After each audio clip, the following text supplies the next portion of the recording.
예, 하나님께서 우리에게 주시는 말씀은 신명기 5장 16절입니다. 신명기 5장 16절. 우리 한 절 같이 읽겠습니다. 같이 읽겠습니다. 5장 16절, 신명기 5장 16절입니다. 시작. 너는 내 하나님 여호와께서 명령한 대로 내 부모를 공경하라. 그리하면 내 하나님 여호와가 내게 준 땅에서 내 생명이 길고 복을 누리리라. 아멘. 그래서 오늘 저희들이 지난번에 이 계명 하다가 멈췄는데요. 지금 252페이지죠. 252페이지 두 번째 문단 이제 들어갑니다. 그래서 이 계명의 중요함은 그랬는데요. 이 계명의 중요함, 이 계명의 주제가 뭐라고 그랬죠? 권위에 대한 하나님의 뜻이죠. 그래서 우리가 이것을 이제 지금은 원리적인 거니까 그런 원리적인 부분을 지금 많이 얘기하지만 이걸 구체적으로 이제 설교를 할 때 우리가 공부를 할 때 세 가지 영역을 다 얘기를 해줘야겠죠. 그러면 이 권위를 이야기할 때 어떤 영역들이 들어가겠어요? 첫째는 가정. 그래서 여기서는 무슨 얘기를 할 수 있냐면 효에 대해서 얘기할 수 있어요. 그러니까 부모님과 자녀 관계. 그래서 가정 얘기를 해야 합니다. 그래서 예전에 이거 제일 잘했던 데가 누구냐면 요즘에는 또 좀 옛날하고 좀 달라진 것 같긴 한데 옛날에 누구 설교를 많이 들었냐면 옛날 가나안 농군학교 아시죠? 근데 거기도 신학이 그렇게 아주 건장한 건 아니에요. 예? 그러니까 물론 우리 입장에서 보면 그런데 거기서 그래도 그 시대에 뭘 많이 얘기하셨냐면 효에 대해서 그렇게 많이 얘기를 했어요. 가나안 농군학교에서. 그럴 수 있죠. 그 얘기도 해야 돼요. 효에 대해서 얘기를 해야 돼요. 그런데 이것이 단지 가정과 부모 자녀 관계를 얘기하는 게 아니라 권위 전체를 얘기하는 겁니다. 그러니까 하나님이 다스린다는 얘기가 강조점이고, 그런데 어떻게 하냐면 세상은 그 권위를 위임했다는 거예요. 그러니까 어떤 질서가 존재한다는 거예요. 그러니까 그것의 가장 기본적인 단위는 가정. 그럼 이제 그때는 우리가 부모님 얘기를 많이 해야 돼요. 효에 대해서, 자녀의 도리에 대해서. 그 다음에 또 무슨 얘기를 할 수 있는 이 주제인 거예요. 이것이 국가에 대해서. 국가는 지금은 1인 체제가 아니라 체제는 여러 가지니까 지금도 왕정이 있죠. 옛날 같은 중앙 집권적인 왕정이 있더라고요. 왕들이 있어요. 근데 그런 것도 있고 뭐 민주 사회지만 대통령이 보통 있고 뭐 수상이 있고 뭐 그런데 중요한 건 그거예요. 그걸 통틀어 얘기하면 뭐죠? 국가의 공권력을 얘기하는 거예요. 거기서 얘기하는 공권력은 사회 질서와 복리를 위해서 그 나라를 지키고 발전시키기 위해서 위임한 뭐죠? 권위. 그러니까 그걸 공권력이라고 한다. 그러니까 또 그런 공권력이 우리는 설교할 때 그렇게 얘기를 하는 거예요. 그것이 어떤 방향으로 가야 되냐. 그러니까 선한 권위가 돼야 된다. 그리고 그것이 하나님의 제도일 때 그 시민들이 그러한 공권력을 존중해 줘야 된다. 이 얘기를 다 할 수 있는 거야. 그래서 이것은 국가에 소속된 권위. 그 다음에 이제 어디가 포함될까요? 교회는 직분론으로 가는 거예요. 그리고 교회 안에 있는 여러 직분을 넘어서서 어떤 교회의 질서들 이런 거. 그러니까 단지 사람이 아닌 거겠죠. 직분만이 아니라 그 교회가 사역되고 그 모든 것들 질서나 이런 것들을 이끌어가는 그 하나님이 세우신 어떤 질서가 다 포함된다고 봐야 돼요. 그래서 그 모든 것들을 통틀어 그것이 내재적인 권위가 아니라 하나님께서 통치하실 때 그걸 가지고 사용하시는 기능적 권위. 근데 사회나 교회나 약간 우리는 말씀에 의해서 지배를 받지만 사회는 뭐에 의해서 그게 규정되죠? 그 권위의 정당성이라는 것이 법이죠, 법. 그래서 법을 어겼을 때는 교회도 마찬가지지만 사회도 그 어떤 일을 담당하고 있는 자들이 감옥을 갈 수도 있는 거예요. 목사님들은 파직을 당할 수도 있는 거고. 그러니까는 법이라는 거, 우리는 말씀, 무슨 질서, 법 이런 것들이 그 모든 권위들을 이렇게 통제하는 거죠. 그러니까 그런 의미들 되게 중요하다. 중요한 거는 하나님이 어찌됐든 교회와 가정과 사회에서 언제나 권위를 통해서 일하신다. 그 질서가 존재한다. 그래서 우리가 직면한 상황들은 항상 권위주의, 탈권위 이런 것들이 지금 시대 정신이란 말이에요. 아주 극단적인 시대 정신이 두 개가 충돌하고 있다. 그래서 이게요, 선한 권위 개념을 이해 못하면 이 사회적 갈등이, 이 가정의 갈등이, 이런 교회적 갈등이 권위에 대한 바른 이해가 없으면 이 충돌이 사라질 수 있을 것 같아요? 없을 것 같아요? 한쪽은 권위주의고 한쪽은 탈권인 거예요. 이 충돌이 사라질 수 있을 것 같아요? 절대로 사라질 수 없습니다. 이건 끊임없는 싸움이에요. 투쟁이에요. 그래서 항상 교회개혁, 가정개혁, 사회개혁은 무엇이 선해지는 걸까요? 권위가 선해져야 되고 1차적으로. 그리고 그 권위에 대한 그 순복, 다시 말해 질서를 따라가는 그 정신, 이런 것들이 건강하게 세워지는 거. 그래서 탈권위도 아니고 권위주의도 아니에요.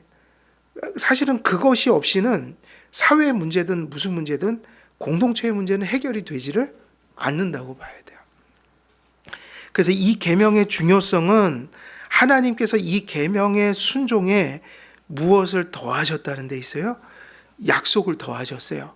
이게 너무 중요하니까. 근데 사실 따지고 보면 다른 계명도 순종하면 약속이 있는 거예요. 그죠? 그러면 이 말씀은 특히 이 계명에는 내 부모를 공경하라는 계명에는 약속이 강조되어 있다. 그래서 이웃사랑을 위한 둘째 돌판에 첫 계명에 주어진 약속은 전체 계명들에 미칩니다. 이웃사랑에 있어 최고의 실천은 부모와 위임된 권위에 순복하는 것에 있습니다. 구약 백성들에게는 약속의 땅에서 장수를 누리는 것이었지만, 그래서 구약에는 항상 이게 있죠. 구약에는 이 계명을 지키면 어떻게 한다고 그랬어요? 우리가 이 계명이 구약 때 쓰여졌으니까 장수하리라. 근데 여러분 사실은 엄마 말 잘 듣는다고 오래 살아요? 그건 아니잖아요. 그죠? 그리고 옛날에도 임금님들이 못된 짓 하면 다 벌 받았냐고요. 그건 아니잖아요. 또 끝까지 잘 먹고 잘 사는 임금도 있는데, 근데 요거를 잘 이해하셔야 돼요. 그건 사실인데 이상하게도 사람들은 그렇게 얘기하거든요. 안 믿는 사람들도. 왕이 저렇게 하면 저거 언젠가는 저거 하늘이 저거 아마 저 권세를 뺏어갈 거야. 그리고 지금도 역사는 언제나 심판에서 이 얘기를 써요. 그 얘기는 왜 쓰는 것 같아요? 그러니까 하나님이 못된 왕들을 다 벌 준 건 아니에요. 그 왕들은 하나님 안 믿고 못된 짓 하면 지옥 가서 받아야 돼요, 다. 그래서 사실은 맞죠, 그 얘기가. 그런데 왜 사람들 뇌에는 야, 이거 저런 식으로 하면 저거는 벌 받는다 이런 생각을 가지고 있냔 말이에요. 모든 사람을 벌 주진 않아도 하나님은 시범 케이스를 보여주셨다는 얘기예요. 역사 속에서. 그죠? 그래서 모든 사람이 잘못되진 않는데 이상하게도 사람들 머릿속에는 뭔가 그렇게 하면 천벌이 내린다는 걸 알아요. 근데 그게 사실이에요. 하나님은 넘어가다가 역사 속에 항상 시범 케이스를 보여줘요. 그게 뭐냐면 연산군 같은 사람들이에요. 연산군은 드라마를 보든 책을 보든 그거 딱 보면 그 마음이 벌써 와요. 아, 저렇게 권력을 사용하면 비참한 일이 벌어지는구나. 근데 그런 얘기는 역사적으로 뭐가 있다는 얘기예요? 시범 케이스가 있다는 거예요. 그러니까 하나님이 말씀도 맞아요. 그런데 중요한 건 구약 시대는 신약에 와선 예수님이 모든 죄악, 불신 이런 것을 딱 결론을 내버렸어요. 이 땅에서 어떤 걸 얘기를 하지 않고 궁극적인 걸 얘기했다고요. 예수님 안 믿고 회개 안 하면 어디 간다고 하셨어요? 지옥을 그냥 다 드러내신 거예요. 천국과 지옥을. 그래서 지금은 이런 얘기를 별로 안 해요. 예수님은 여기 오셔서 뭐 이렇게 잘 믿고 순종하면 뭐 일이 잘 될 거야. 절대 병 안 걸릴 거야. 자식들이 다 잘 될 거야. 이렇게 얘기를 하거든요. 근데 예수님은 그렇게 얘기하지 않고 그냥 단도직입적으로 궁극적인 걸 얘기를 해버렸기 때문에 더 이상 그게 필요 없어요. 그런 얘기들이. 무슨 얘기죠? 믿지 않고 회개 안 하면 어디를 가요? 지옥을 가요. 그리고 하나님을 믿는 자들에겐 천국이 이미 임했어요. 그러니까는 이미 궁극적인 걸 얘기한 건데 구약 시대는 궁극적인 게 아직 설명이 그렇게 잘 되질 않으니까 지상적인 거 가지고 자꾸 영적이고 궁극적인 걸 얘기했다고요? 그러니까 구약 시대 때도 꼭 그런 건 아니지만 하나님을 잘 믿으면 내 소산이 잘 되고 뭐 이런 걸 자꾸 얘기한 거예요. 그게 뭐냐면 예표예요. 지상적인 복을 가지고 무슨 복을 가르쳐 준 거예요? 영원한 벌을. 지상적인 벌을. 그러니까 구약은 기복신학이 아니라고요. 계속 그걸 가르친 거예요. 여기서 잘 되고. 근데 이것이 되게 중요합니다. 그 잘 먹고 잘 살고 잘 되는 게 어디서 그렇게 잘 된 거예요? 그때 구약 때는. 그 모든 것을 결정짓는 건 가나안 땅이라고요. 가나안 땅. 하나님이 약속하신 땅. 그래서 가나안 땅에서 사는 게 교인이 되는 거고 하나님 백성이 되는 거예요. 거기서 추방당하면 거기서 추방당해서 뭐 저기 바벨론으로 갈 수도 있고 그럼 더 잘 살 수도 있어요, 없어요? 이스라엘 백성으로 살지 않고 바벨론으로 가면 잘 살 수도 있었겠죠? 근데 그걸 저주라고 했다고요, 하나님은. 그 왜 그러냐? 가나안이라는 그 자체가 가나안 땅 전체가 가나안에서 일어나는 모든 일들이 예표란 말이에요. 그러니까 이스라엘 백성들에게 이렇게 말씀하시는 거예요. 저 천국과 지옥을 얘기할 때 너희들이 나를 믿고 나를 순종하면 어디서 장수하리라? 가나안이요. 가나안. 그거는 예표적인 하나의 표현인데 중요한 건 거기서 가르치는 게 뭐죠? 너희들이 이 계명을 잘 지킬 때 이 계명은 특별히 하나님의 복이 임해 이 얘기를 하는 거예요. 그러니까 우리가 이 질서가 가정에서 무너지면 절대로 그것을 함부로 여기는 사람들은 영적인 축복을 받을 수가 없다는 거예요. 그래서 교회에서 자꾸 이 얘기를 강조하는 거예요. 부모와 자녀 간에 바른 관계를 맺어야 되고요. 근데 그게 가정만이 아니라 사회에 나가서도 사회에서도 그 안의 질서와 인간관계를 바르게 맺어야 한다. 다시 말하면 하나님 사랑하고 이웃 사랑하라. 이 부분을 우리가 그것을 정말 하나님의 계명으로 진지하게 받아들이고 살아갈 때 하나님이 우리에게 복을 주신다. 그러면 그 중에서도 그 모든 것들 속에도 인간관계 속에 일어나는 모든 것의 핵심이 뭐냐면 내 부모를 공경하라 이거니까 이 계명에 뭐가 더 붙었다 그런 거예요? 특별히 이 약속이 강조되고 있다. 강조되고 있다. 그래서 여기서 보면 구약 백성들에게는 약속의 땅에서 장수를 누리는 것이었지만 신약의 성도들에게는 현세의 삶을 하나님께서 베풀어 주시는 복 안에서 누리는 것을 의미합니다. 그래서 여러분 장수를 어떻게 해석하세요, 여러분은? 장수. 우리에겐 장수가 뭐여야 돼? 그건 제가 한번 물어볼게요. 장수의 기준은 몇 살까지죠? 여러분 몇 살까지 사시면 장수하시는 거예요?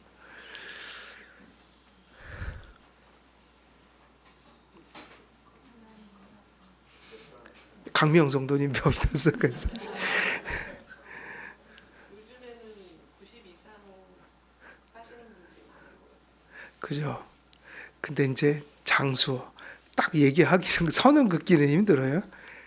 근데 이제 중요한 거는 이렇게 이 계명을 잘 지킨 분들이 어떤 분들은 60에 떠나는 분도 있을 수 있고 70에 떠나는 분들도 있을 수 있고 그리고 또 간혹 130살까지 사시는 분도 나올 수도 있는데 그것을 만약에 진짜 우리가 얘기하는 지상에서의 장수로 그냥 끝내버리면 해석이 안 되는 부분들이 많으니까 우리가 잘못해서 그렇게만 안 된다면 우리는 노력하고 관리하고 또 선하게 삶을 살다가 거기까지의 삶이란 게 있지 않겠어요? 하나님이 그어주신 삶.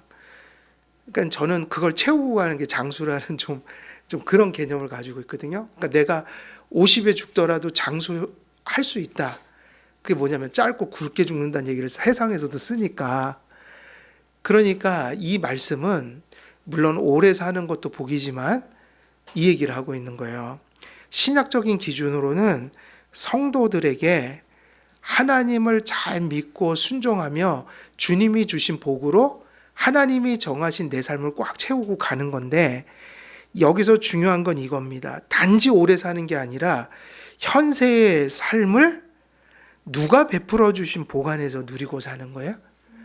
그게 몇 년이 될지 모르지만 적어도 내가 천국 갈 때 딱 저 천국에서 내 지상 삶을 돌아보면, 야, 나는 진짜 내게 주어진 삶을 하나님이 주신 복으로 이렇게 딱 살다가 주님께서 정하신 날에 딱 왔어.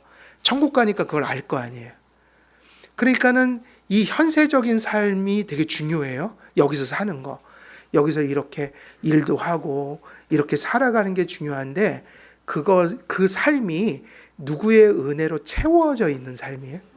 하나님 은혜예요. 그러니까 이렇게 보면 그것도 아니란 말이에요.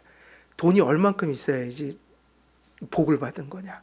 그게 아니라 내가 최선을 다해서 거기까지 왔는데 그게 누구 은혜로 계속 살아가는 거예요. 하나님 은혜로 하나님이 함께 해주시면서 그 삶을 살다 오면 그게 우리가 누가 더 복을 받았다고 얘기할 수는 없어요.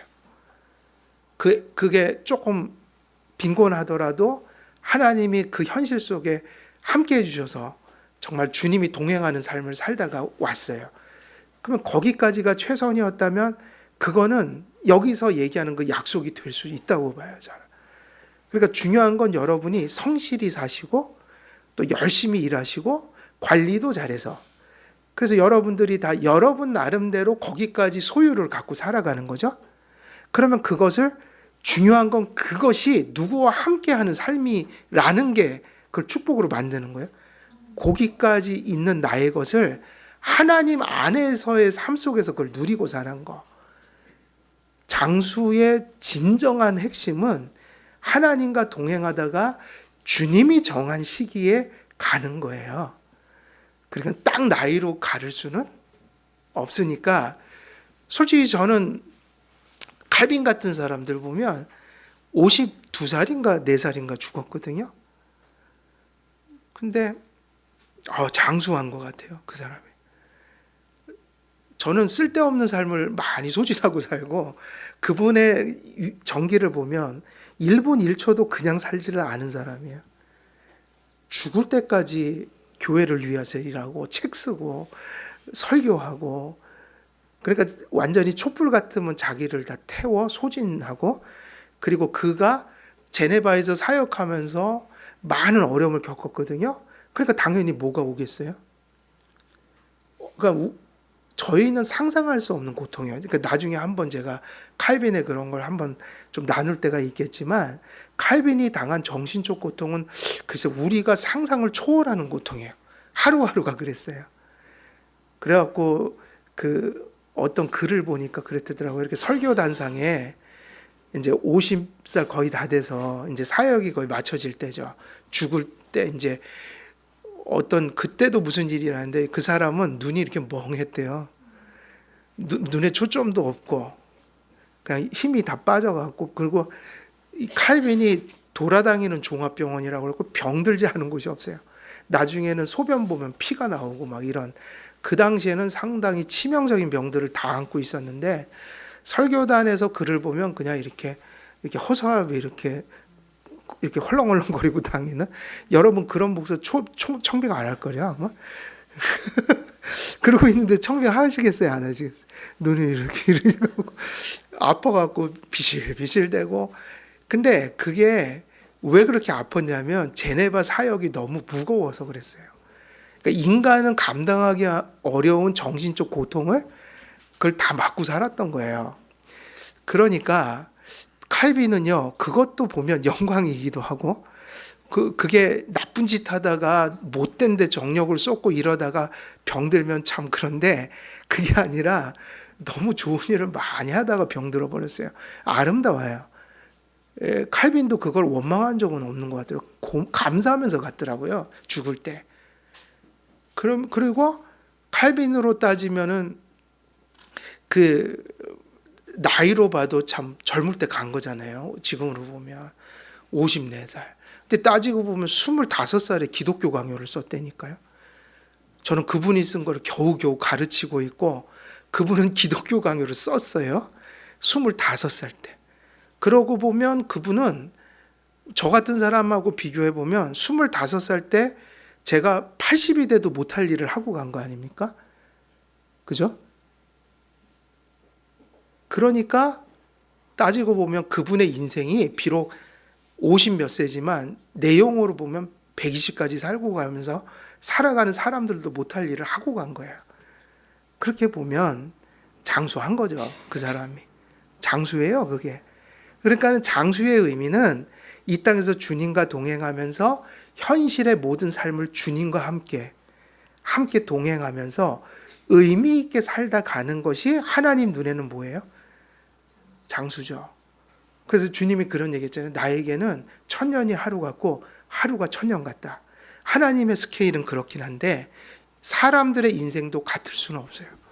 어떤 사람의 30년 생애가 어떤 사람들은 120년을 살아도 그 삶을 못 살아내니 그 삶의 질로 따지면 30살에 죽은 사람도 위인들이 얼마나 많은지 몰라요.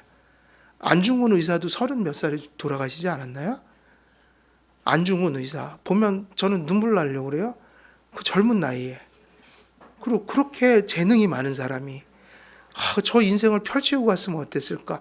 솔직히 저는 이해가 안 될 때도 있어요. 그때는 오히려 독립운동하는 것을 조선인들이 핍박했다고요. 같은 동족들이. 아무도 알아주지도 않아요. 그리고 그래서 지금까지도 독립운동가 자손들이 잘 살아요? 못 살아요? 일부 빼고는 거의 다 못 살아요. 그럼 그 얘기가 뭐죠? 아무도 알아주지도 않는데도 자기 삶을 다 바친 거예요. 그런 가치 때문에. 신앙 가치는 아니더라도 민족이라는 게 있고 국가라는 게 있고 나는 국가가 없으면 나도 없다. 뭐 이런. 근데 이 얘기는 맞는 것 같아요. 국가가 중요해요. 그죠? 국가가 없으면 지금 아무것도 못 합니다. 우리가. 그잖아요? 국가가 지금 있어서 우리가 있는 건 맞아요. 그러니까 이렇게 보면 우리가 이 장수하면서 이렇게 산다는 거 하나님께서 주시는 분명한 은혜가 있다는 거예요. 이 계명을 지키고 갈 때. 약속이 있다. 그래서 장수가 악인에게는 꼭 복이 되는 것이 아니지만 경건한 자의 장수는 하나님의 관용에 대한 징표가 될 수 있습니다. 그래서 제일 좋은 건요. 그런 의미로도 장수하지만 진짜로도 많이 오래 살고 가시는 거. 그것도 진짜 복이죠. 하나님 믿고 오래오래 사는 거. 그 진짜 그 장수. 그 얼마나 좋아요. 그래서 한길교회 성도님들은 다 장수하세요. 우리 부모님들이 다 보여주셨으니까 장수하다. 그죠? 우리 교회는 다 장수하세요. 지금 보면.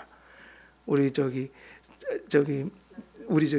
장로님 어머님도 그랬고 그리고 또 우리 장정자 성도님 어머니도 지금 장수죠. 장수하시죠. 연세가 어떻게 되세요? 고보세요. 우리 교회는 평균 90세가 넘었어요. 우리 아버지도 지금 90세 다가가고 있어요. 장수를 누리십시오. 그래서 물론 경건한 자가 일찍 하나님의 부름을 받는 일도 있기 때문에 장수는 하나님의 자비와 약속의 징표내지 뭐로 인식하는 건 상징이죠. 장수한다는 것은 꼭 오래 산다는 건 아니지만 장수라는 것이 그걸 상징해 주는 거예요. 근데 여기서 중요한 게 이 언약적 의미라는 거예요.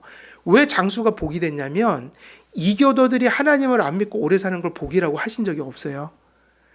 그런데 왜 복이냐면 지금 여기서 이 계명을 지키고 장수하는 게 어디서 사는 삶이기 때문에 그런 거예요. 가나안이잖아요. 가나안 땅에서 먹고 마시고 잘고 예배드리면서 그들이 120세까지 수완을 채웠다. 그 당시에 그건 정말 장수인 거예요. 복인 거예요.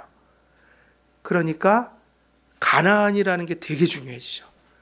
그래서 우리도 예수님 안에서 또 이렇게 선한 교회 생활 속에서 주님과 동행하다가 그렇게 하나님이 정한 때까지 꽉 채우고 그렇게 가는 거는 복이에요.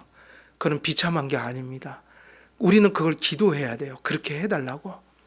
그래서 단명한 경건자는 죽음을 통해 이 약속을 내세의 더 큰 복으로 반드시 베푸십니다. 그럼 이 약속이 또 왜 중요하냐? 하나님의 약속은 항상 종말론적이어서 지상으로 끝나는 게 아니라 어디로 이어져요? 천상으로 이어져요. 그래서 이것도 똑같습니다. 하나님이 너희들 죄를 막 지적을 해요. 막 하나님이 막 혼내주고 그래요. 근데 그 경고가 이 지상에서의 그거로 끝나는 게 아니라 어디로 이어진다고 봐야 돼요? 내세로. 그러니까 이런 경우가 있는 거죠. 아까 말씀드렸던 하나님 잘 믿고 선하게 살다가 일찍 단명한 분들도 존재하잖아요. 근데 이분들에게 왜 소망이 있을까요? 왜 이런 분들이 30살밖에 못 살았고 그것도 억울하게 죽음을 당했다. 근데 그런 데 가서 제가 만약에 그 장례 예배를 드리려면 그분에 대한 소망을 많이 얘기할 수 있을 것 같아요. 소망을. 왜 그럴까요? 목사가 돌아가신 분을 향해서 소망을 얘기하는 건 무슨 근거로 하는 거예요? 그분이 이 땅에서 예수님 잘 믿다가 단명을 했어요. 그러면 이 약속이 깨진 게 아니라 저는 이어진다고 보는 거예요. 이 땅에서 단명을 하면요, 오히려 그렇기 때문에 천국 가서 위로가 더 큰 거예요. 거기서 영원히 사는 거예요. 그러니까 장수는 반드시 이루어져야 안 이루어져요? 궁극적으로 우리는 영원히 삽니다. 지상에서 혹시 억울한 일을 당하고 일찍 죽어도 하나님은 저 천상에서 그에게 그 모든 위로를 다 갚아주셔요. 그러니까 사실 장수의 약속은 사실이에요. 궁극적으로 보면 지상의 생명을 넘어선 생명을 얘기하고 있는 거예요. 그래서 이 이야기를 우리는 믿어야 합니다. 이 계명을 지킨 자에게는 약속이 더해져 있다. 이 땅에서도 복을 받고 어디서도 받는다는 얘기예요. 저 세상에서, 내세에서 받을 복이 많다는 거예요. 그래서 이 계명의 순종에 약속이 있는 것처럼 이 계명에 대한 거역에 당연히 뭐가 따라오는 거죠? 이 계명이 중요하다는 것을 축복으로 강조했다면 이 계명을, 그러니까 소위 말하는 불신으로 이것을 거역할 때 이것에 대한 모도 당연히 상대적으로 존재하는 거예요. 저주가 있는 거죠. 그래서 구약에서는 이 저주, 축복이 지상적인 것으로 돼 있어요. 근데 예수님은 오셔서 이것의 궁극적인 걸 알려주셨어요. 천국과 지옥이 있다. 이 땅에서도 하나님이 그들을 벌할지 모르지만 사실은 더 중요한 건 그들이 믿고 회개해야 되는 이유는 영원한 형벌과 영원한 축복이 실제한다. 이걸 대비해야 한다. 이 얘기가 더 중요한 거예요.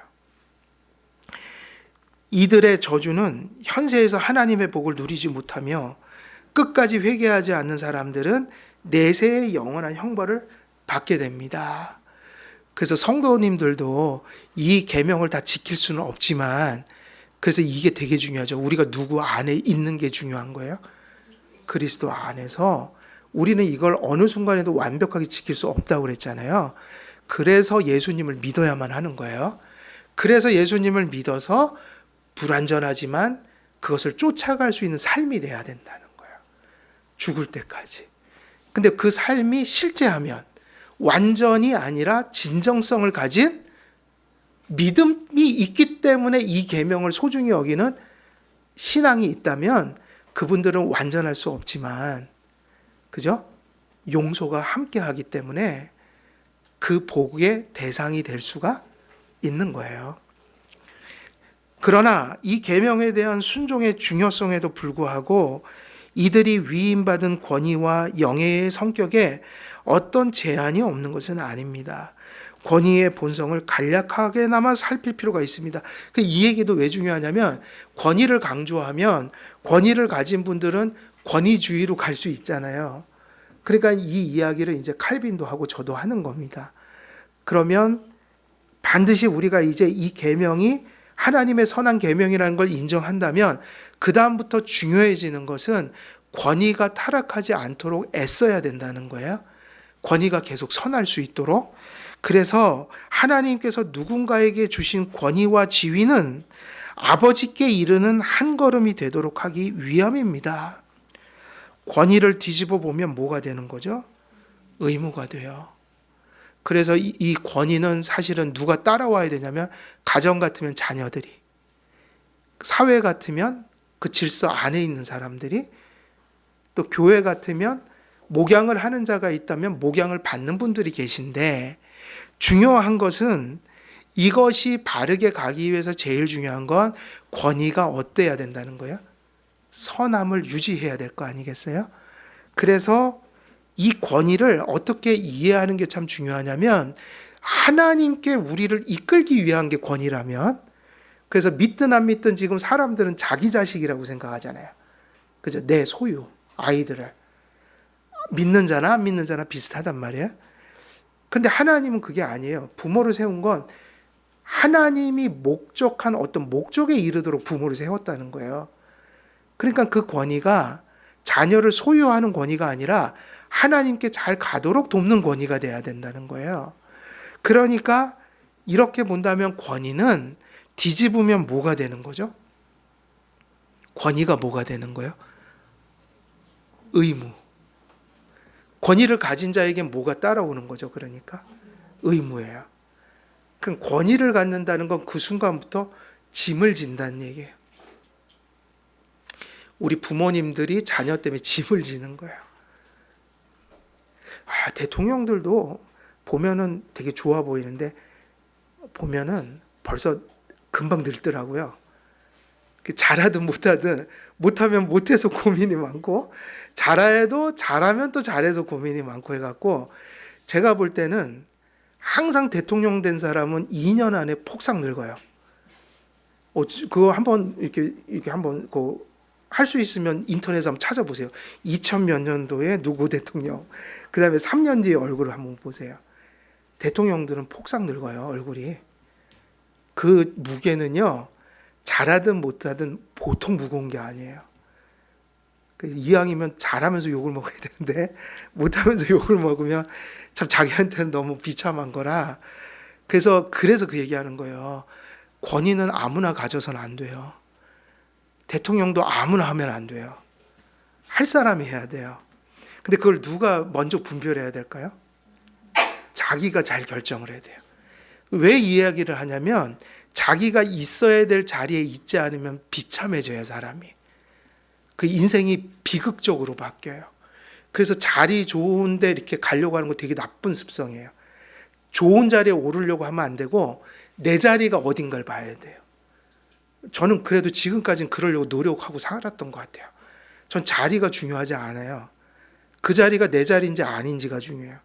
아니면 절대로 안 앉습니다, 그 자리에. 왜냐? 내가 비참해지니까. 내 자리가 아닌데 앉잖아요? 화가 와요. 분명히 와요. 그래서 그거 고민하는 게 너무 오래 걸려요. 이거를 이 자리에 설 것인가 말 것인가. 이거 지혜입니다, 이게. 왜냐? 권위는 사실은 얻는 것보다 잃는 게 더 많을 수도 있어요. 권위는 누군가가 이것을 짊어지는 건 위험한 일이기도 해요. 다시 말하면 권위는 무거운 멍에처럼 여겨져야 돼요. 의무예요, 의무. 부모가 이 세상에서 제일 힘든 게 뭐 되는 거예요? 대통령 되는 것도 아니고 사실 또 목사 되는 것도 아니에요. 제일 힘든 게 뭘까요? 부모 되는 거예요. 그러니까 그 얘기하죠. 니도 한번 부모 해봐라. 왜냐? 부모가 그렇게 힘드니까 자식들한테도 그 얘기 하는 거예요, 부모님들이. 하나님께서는 부모가 자녀를 양육하고 왕이 백성을 돌보며 목사가 성도들을 목양하도록 권위를 베풀어 주셨습니다. 또 목사라고 그랬지만 이건 이제 장로회 하면 장로교는 목사와 장로가 회를 이루어서 목양한다. 하나님께서 주신 권위들은 하나님께서 세상과 사람들과 성도들을 통치하시고 돌보시는 사역의 권위를 누군가에게 위임하심으로, 그래서 이것이 내재적 권위가 아니라 무슨 권위예요? 내재적 권위하고 이 위임된 권위가 뭐가 다를까요? 내재적 권위는 뭐가 되는 거죠? 내재적 권위는 내가 부모니까 모든 게 가능하다는 얘기가 되는 거예요. 내가 대통령이니까 모든 게 가능하다. 내가 그러니까 이렇게 되는 거죠. 순복을 요구할 때 내가 그냥 목사니까 따라와야지 하면 내용이 없는 거예요. 내재적 권위예요. 그러니까 목사니까 따라와 얘기는 교황이니까 따라와하고 똑같은 거예요. 그럼 내용이 아니라 존재 자체가 높다는 거예요. 존재. 그래서 그냥 그 존재가 얘기하니까 따라와야 된다는 거예요. 근데 우리는 무슨 권위예요? 내재적 권위가 아니라 위임된 권위니까 이건 기능적인 권위예요. 그건 무슨 얘기냐면 하나님이 하라고 한 것만 해야 돼요. 그래서 하나님이 하라고 한 거라면 순복해 줘야 되고, 그러니까 그런 기준들이 있어요. 내용이 있단 말이에요. 그래서 무슨 권위라고 불러요? 그걸 내재적인 게 아니라 주어진 거니까 기능적 권위란 말이에요. 위임된 권위라는 거예요. 위임된 거죠. 그러므로 권위는 하나님의 선한 뜻을 위해 기여하고 봉사하는 권위가 되어야 합니다.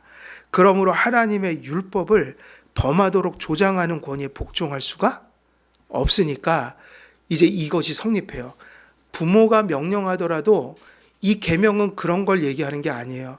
부모가 명령하더라도 하나님보다 더 높은 위치에서 뭘 요구하거나 하나님의 계명에 위배되는 걸 요구할 때 순종하면 돼요, 안 돼요?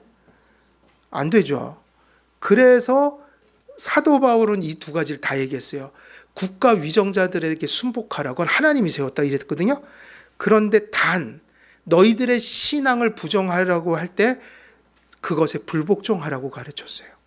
그걸 받아들이면 안 되는 거예요. 그래서 초대교회 때 많은 사람들이 죽은 거라고요. 아무리 국가의 권위를 주셨어도 그걸 가지고 신앙을 부인하라고 하면 절대로 순복하면 안 되고 죽어야 돼요. 그냥 저항하면서. 그 저항이 뭐 이렇게 같이 맞짱 뜨라는 게 아니라 내가 그거를 절대로 인정해서는 안 된다. 그런 것들이 흘러가고 있으니까 율법을 범하도록 조장하는 권위에 복종할 수 없다. 그래서 명령 불복종이 존재해요, 안 해요? 질서가 있지만 명령 불복종이 있어요, 없어요? 있죠. 그건 언제냐면 성경에 위배된 걸 요구해 올 때 그것을 받아들일 수 없다. 당연한 얘기죠. 그러므로 바울은 주 안에서 이렇게 얘기했어요. 이 말씀을 할 때 주 안에서 일단은 부모지만 전체적으로 보면 모든 것들이 하나님의 말씀을 벗어나서 순종할 수는 없다. 그래서 무슨 말이 되게 중요해요? 부모에게 순종하라 할 땐 토가 반드시 붙어요. 누구 안에서예요? 그러니까 한마디로 얘기하면요, 장로교회는 그걸 얘기하는 거예요. 목양하는 사람들이 있죠. 권위를 받은 사람들이 있어요. 직분자들이에요. 그런데 그것을 무엇 따라서 사역할 때 말씀과 신앙 고백과 그 질서들을 따라서 목양할 때 그걸 어떻게 해주라? 순복하라. 근데 말씀에 어긋나요? 교리에 어긋나요? 질서에 어긋나요? 그러면 그것을 무조건 따르라고 할 수는 없는 거죠. 그거를 이루려고 했던 게 교황제에 맞서서 장로회 정치를 세운 거라고요. 그러니까 결국 장로들을 세우고 목사들이 세워줘도 거기서 말씀과 신앙 고백이 흐려지면 장로회 정치는 실현될 수가 없는 거죠. 우리 교회는 그걸 가고 있는 거예요. 그걸 세우자고 하는 거예요. 반대로 의무를 다하고 권위의 행사를 받는 대상들의 유익을 위해 그리고 하나님의 선하신 뜻에 기여하는 권위를 어떻게 해야 된다고 그랬어요? 공경하고 복종하고 감사하는 것은 그것이 누구로부터 온 것임을 믿기 때문이에요. 하나님을. 그러니까 위임됐다. 근데 그것이 누구의 목적인 거죠? 하나님의 목적이니까 사람은 사람일 뿐이지만 그것을 수행하는 도구이기 때문에 하나님처럼 높이는 게 아니라 도구로서 존중하는 거예요. 이해되세요? 그래서 서로가 존경하라는, 그러니까 우리는 목사가 성도를 존경하고 성도들이 목사를 존경하는 교회가 건강한 교회예요. 왜 존경하냐면 모두가 누구의 사랑 속에 있는 거예요. 그런데 왜 우리가 권위들을 존경하라고 하냐면 하나님의 도구로서 선한 역할을 할 때 그 역할에 나오는 그 가치를 존중하는 거예요. 그러니까 이것이 이런 설명을 다 뺀 채로 목사니까 뭐 어떻게 섬겨야 합니다 이 얘기하고는 좀 다른 얘기예요. 근데 만약에 하나님의 어떤 가치들을 우리가 함부로 여긴다면 그 누구를 함부로 여기는 거예요? 하나님이요. 그래서 국가 위정자나 교회의 어떤 목양자들이나 그리고 가정의 부모를 절대로 함부로 해서는 안 되는 거예요. 함부로 해서는 안 되고 그들이 하나님께서 주신 권위를 바르게 합당하게 해서 어떤 자녀를 양육하고 국가를 잘 섬기고 그리고 교회를 목양해 갈 때 그것이 그 순기능을 할 때 그것을 수단적 가치로서 하나님으로부터 기원을 갖는 것으로서 그 하나님의 그것을 존중하는 의미에서 도구를 존경한다는 얘기니까 그것을 가치를 소중히 여긴다는 의미겠죠. 자꾸 존경한다 그러면 뭐 높이고 뭐 이런 얘기가 되니까. 근데 그런 것은 중요한 거예요. 사실 그거는 선한 거예요. 그래서 우리 자녀들을 자꾸 부모님들은 그렇게 가르쳐야 돼요. 부모를 공경하고 존경하게 만들고. 부모도 존경한다는 얘기가 똑같아요. 하나님이 부모를 통해서 나의 생명을 주셨고 내가 살아가도록 만드니까 그건 하나님이 하고 계신 거란 말이에요. 하나님의 관점에서 아, 부모라는 건 참 중요한 역할을 하는구나. 그거를 존경하게 해야 돼요. 사회도 마찬가지예요. 어떤 하나님이 세우신 질서들을 자꾸 아이들로 하여금 존경하게 만들어야 돼요. 지금은 약간 그런 것들을 전에도 말 탈권이라는 거, 또 권위를 가진 자들이 자꾸 권위주의를 피우고 이러면 사실 이게 양쪽 다 비극인 게 자꾸 그것을 폄하하게 돼요. 근데 그런 것들이 하나님의 그 기뻐하시는 모습이 아닌 거예요. 그래서 잘못된 것은 잘못된 거대로 우리가 분별하고 시정하고 가야 되지만 그래서 이것이 상호작용이 일어나대요. 권위를 가진 사람들은 그것이 선한 권위가 되게 하려고 노력해야 되고 권위를 받는 분들은 그 권위가 순기능을 할 때 그것을 존중해 줘야 되고 근데 이게 한쪽만 잘한다고 되는 게 아니잖아요. 그래서 서로가 지금 이 사회 문제, 가정 문제, 교회 문제는 사실은 권위를 가진 자들은 자기 성찰을 해야 되고 권위를 따라가는 사람들은 탈권위적인 사고가 없는지를 또 성찰해야 돼요.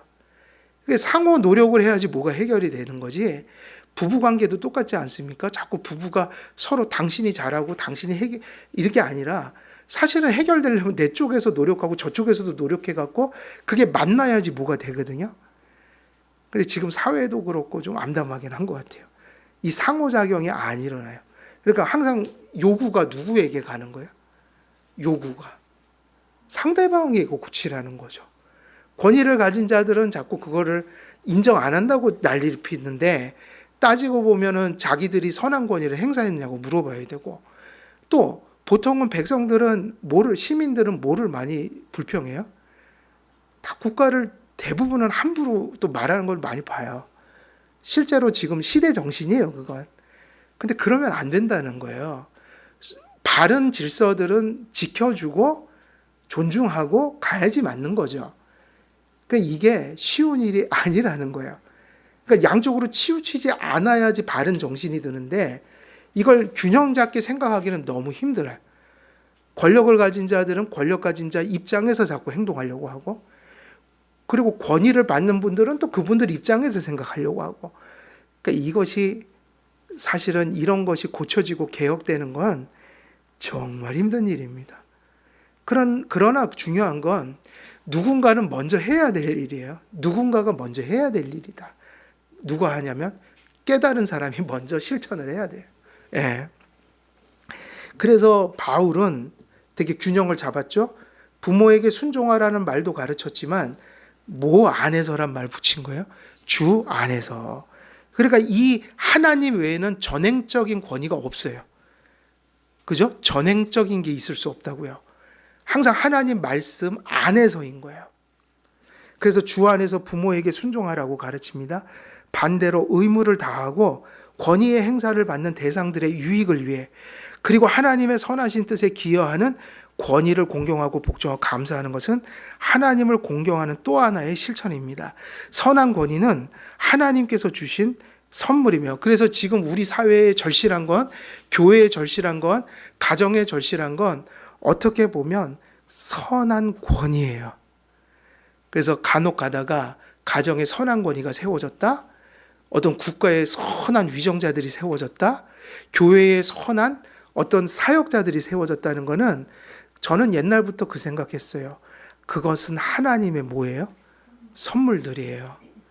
그리고 그 말이 맞아요. 이 어떤 공동체가 부패하면 제일 먼저 일어나는 현상이 뭐일 것 같아요? 하나님이 칼빈이 그 얘기를 했어요. 폭군이 세워지는 것은 그 공동체를 향한 하나님의 징계다. 그 얘기 뭐냐면요. 시민들도 정치가들도 모두 썩잖아요. 그러면 거기서 피어오르는 게 뭘까요? 폭군 같은 사람들이 거기서 발현을 해요. 그래서 본인들을 다 괴롭혀요. 그 우리나라가 1980년도에 11.6? 12.12? 12.12죠. 그게 뭐냐? 그 독재 정권이 불법적으로 세워진 나라 아닙니까? 그게. 그런 게 왜 그런지 아세요? 그게 바로 그게 비참해요. 그러니까 중요한 게 뭐냐면 선한 권위가 세워진다는 거 이거 누구를 의지해야 되는 일이에요? 하나님을 의지해야 되고 공동체가 건강해야만 또 선한 권위가 세워질 수 있어요. 이거 참 이상한 얘기죠. 선한 권위가 지도자만 잘한다고 될까요? 아니에요. 백성들이 타락하면요. 선한 권위를 절대로 수용하지 못해요. 그래서 선한 권위도 무슨 권위가 돼요? 악한 권위로 돌변해요. 그러니까 무슨 얘기냐? 이것은 선한 권위가 세워지고 수행되는 것은 공동체의 건강함의 척도예요. 그래서 옛날에 보면 그래도 지금도 혼돈스럽긴 하나 그래도 선진국에서 사회가 안정돼 있고 도덕성이 밑바탕될 때 그곳에서 보통 정치가 안정되게 가요. 그러니까 이게 회개할 일이란 말이에요.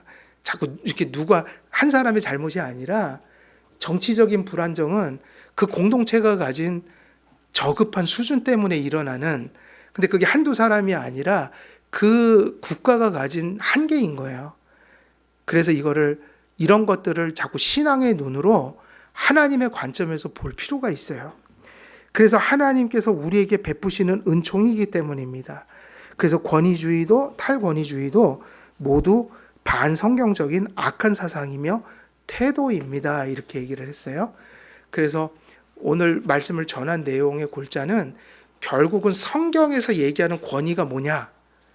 그거를 잘 정립하는 게 이제 중요한 관점이라고 봐요. 그러니까 선한 권위를 세우는 것이 공동체가 바르게 가는 되게 중요한 문제 중에 한 문제이다. 그것이 항상 이탈할 때 일어나는 현상은 뭐냐면 탈권이나 권위주의 이런 것들이 발현해서 선한 권위의 모조품들이 생기는 거예요. 그러니까 결국 가정에서 사회에서 교회에서 선한 권위를 정립하고 그것을 세우고 그런 선한 권위가 오퍼레이션이 돼서 공동체가 질서 가운데서 이렇게 운행해 가는 거 이것이 저는 이제 지금 시대적 정황의 되게 중요한 부분이다. 우리가 지금 해결해야 될 문제 중에 하나다.